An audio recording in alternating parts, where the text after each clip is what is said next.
the Frog Prince. Once upon a time, a young princess lived in a grand castle. It stood at the edge of a deep, dark forest. She loved to play alone beside an old well. It rested beneath a linden tree. Her favorite toy was a golden ball. It glittered like sunlight on water. One afternoon, she tossed the ball too high. It slipped from her hands. The ball fell into the deep well with a splash. It vanished from sight. The princess stared into the darkness. She began to cry. "I would give anything to have my golden ball again," she sobbed.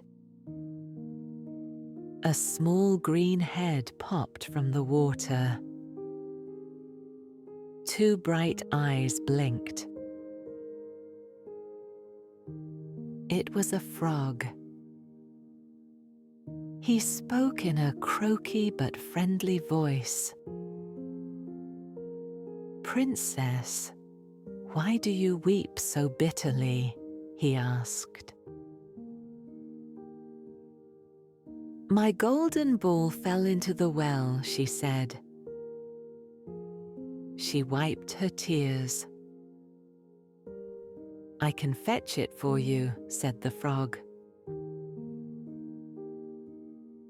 "But what will you give me in return?" "I will give you pearls and jewels," said the princess quickly. "Even my crown."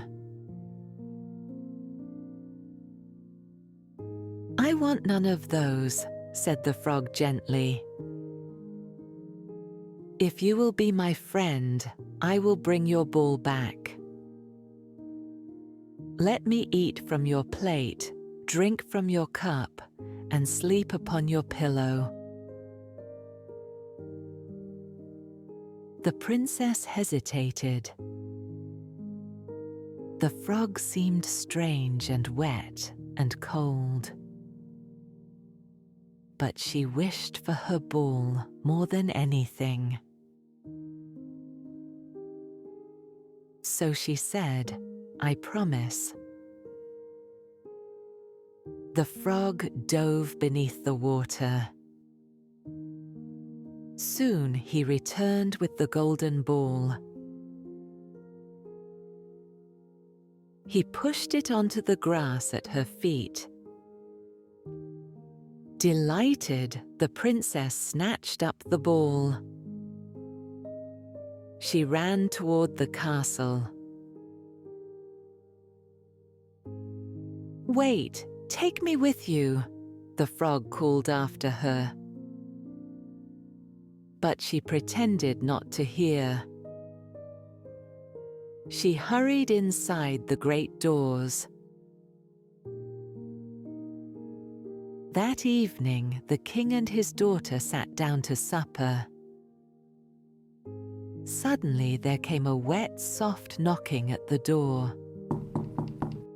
A small voice cried, "Princess, open the door for me." The princess turned pale. She wished to hide. The king asked calmly, "My child, what frightens you?" She told him about the well and the promise. She spoke of the talking frog. "A promise must be kept," said the king. "Let him in." The princess opened the door. The frog hopped into the hall. He followed her to the table. "Lift me up beside you," he said. Unwillingly, she set him on the chair by her side. "Now push your plate closer," said the frog. "I would share your supper." The princess moved the plate. Her face twisted with disgust. The frog nibbled politely. He drank a tiny sip from her cup. Afterward, he said, "I am tired. Take me to your room." The princess trembled. She began to cry again. The king's voice was firm. "You must not despise the one who helped you." So she carried the frog upstairs. She set him gently on her pillow. "Please, let me rest warm beside you," said the frog softly. Her heart wavered between fear and kindness. At last she whispered, "Very well." "Stay on the edge of the pillow." She lay down. She kept as still as a moonlit stone.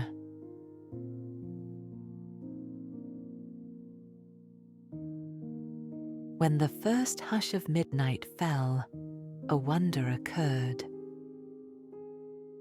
The frog was no longer a frog. He was a young prince, freed from a spell.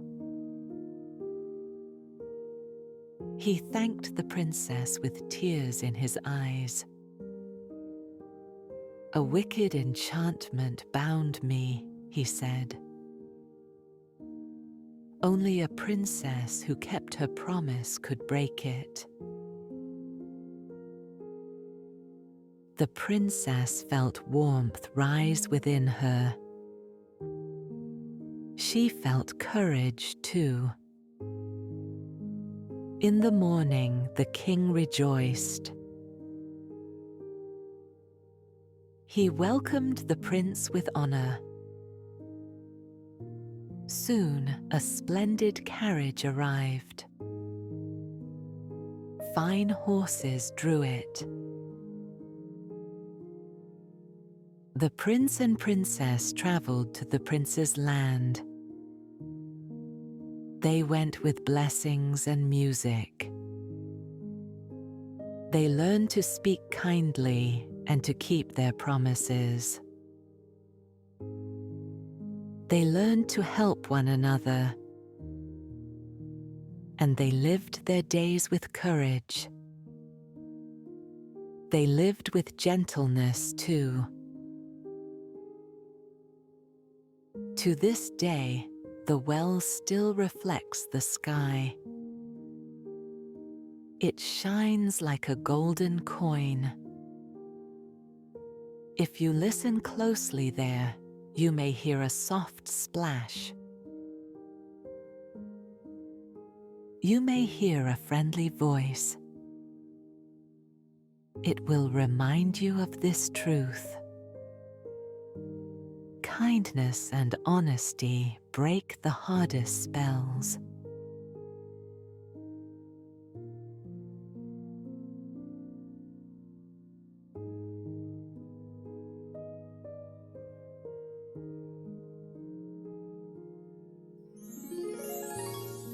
Good night from Safira Dreams. May your dreams be filled with wonder, and may every story bring peace. Safira Dreams, where stories become dreams.